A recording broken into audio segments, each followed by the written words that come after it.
Okay, we're going to record part 2 of your constant rate of change notes. After you finish this, you will glue it in your interactive notebook. Okay, so the first example is using a table, still looking at constant rate of change. The table shows the amount of money a school club makes for washing cars for a fundraiser. Use the information to find the constant rate of change of dollars per car. So in order to do that, we have our table that shows cars washed, and we have the number of cars washed, which will represent our X, and our money, which is our Y. This also means that X is our independent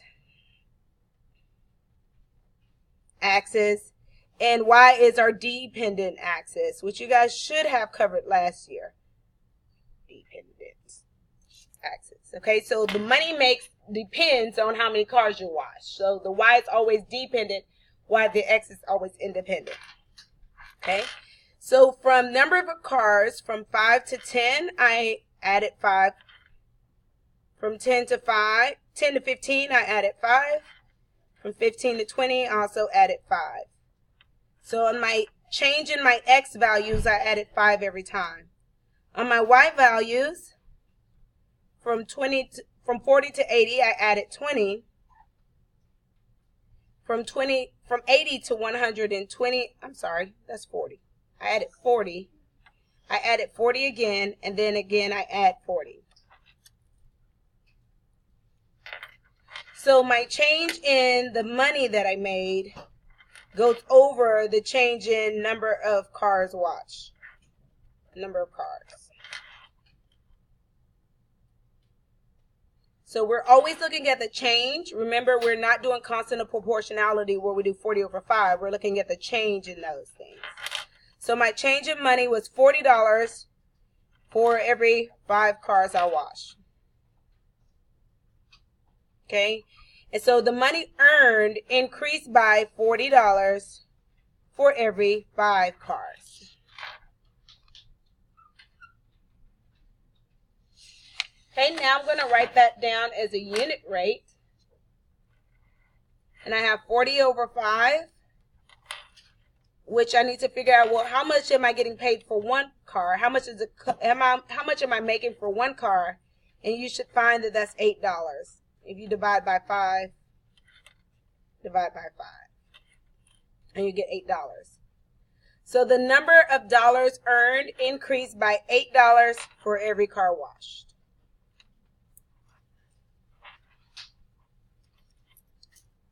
Okay, let's flip over to the other side.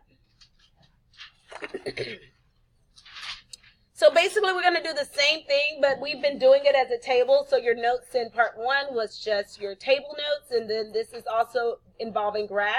I'm going to introduce this to you today, but we will work on it further when we start to talk about slope. But the graph represents the number of candy bars sold at a school fundraiser. Use the graph to find the constant rate of change per hour. So in order to do that, we're going to pick 2 points on the line, and these 2 points are already kind of chosen for you. But usually if the points are not chosen for you, you want to pick 2 clear points on the line. So here, the X is 8, where the Y is 25. And the second one, the X is 9, while the Y is 30. These are my ordered pairs.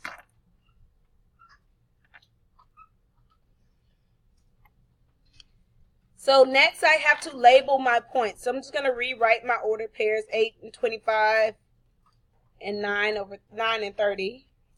And I want to label them.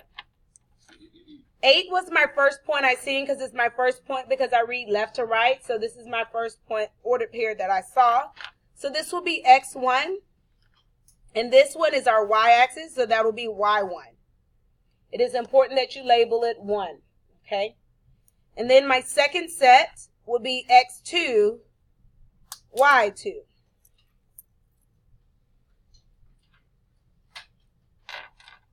Usually when you're tested, they'll give you ordered pairs and they want you to find the slope or rate of change. And the way to do that is through this.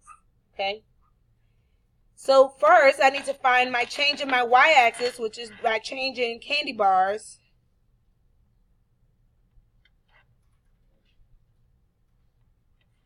Versus the change in time.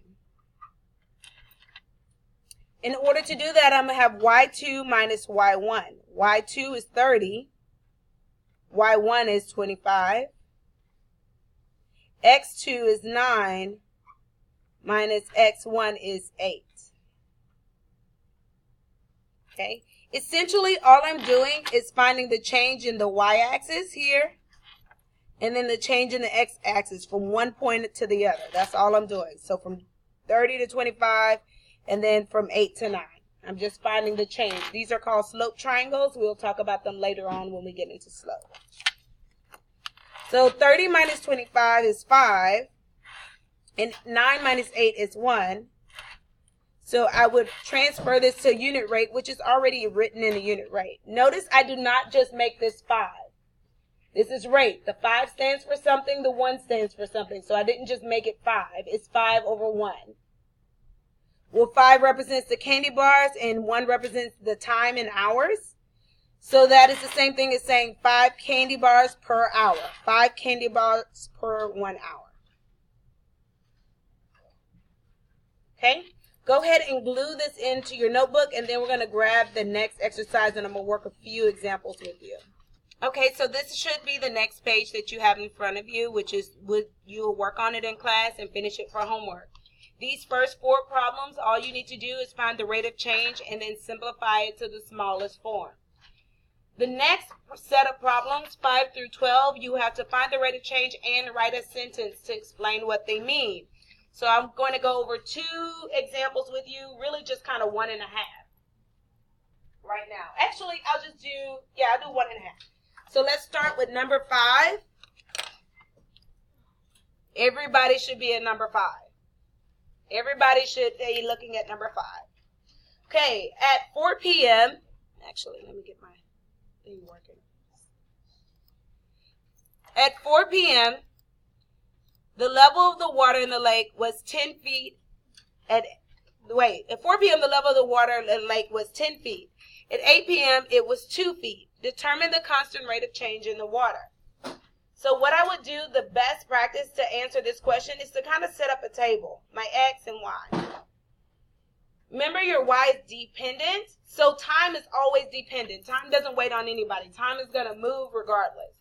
So my time is dependent. So I started at 4 p.m., and at 4 p.m., the water was 10 feet. And then it ended at 8 p.m., and at 8 p.m., the water was at 2 feet. So I need to find my change in x and my change in y. So my change in x from 4 p.m. to 8 p.m., what was the change? Plus 4. It's 4 hours. And from 10 to 2, the change is minus 8. So then we have decreased 8. So if I were to write this as a rate of change, I have to write negative 8, my change in y, over my change in x. Change in y over my change in x. Then I need to write that in simplest form. So that will be negative 2, over 1. Okay? The next part that you have to do on this problem and every other problem is interpret this rate of change. So what I want you to do is write in words. I want to make sure I don't mess up, but I will.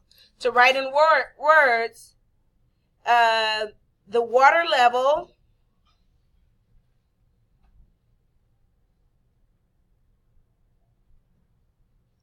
decreased because it went down. I'm running out of space. ED. Decreased by 2 feet every hour.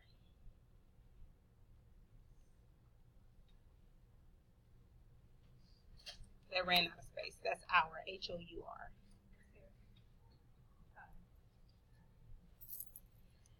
Okay, so in order to do that, I need you to write a sentence. For each problem, we will write a sentence for that.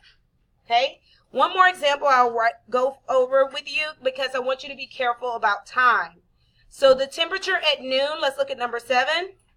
The temperature at noon, what time is noon? 12. Okay, so 12. So let's say I have my x and y. The temperature at noon was 90 degrees, but the temperature at 4 p.m. was 74 degrees. Now be very careful because we're talking about time. From 12 to 4, what happened here? We're adding 4 hours. This is not a subtraction of 8. This is adding 4 because this is time. And then from 90 to 74, that's 16. And then you'll put your change in Y over your change in X. I believe you can finish the rest of that.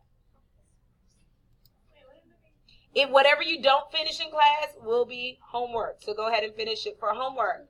My mistake, that would actually be minus 16. That's a subtraction 16. So that's going down, it's decreasing. The temperature is dropping, basically, as the time goes on.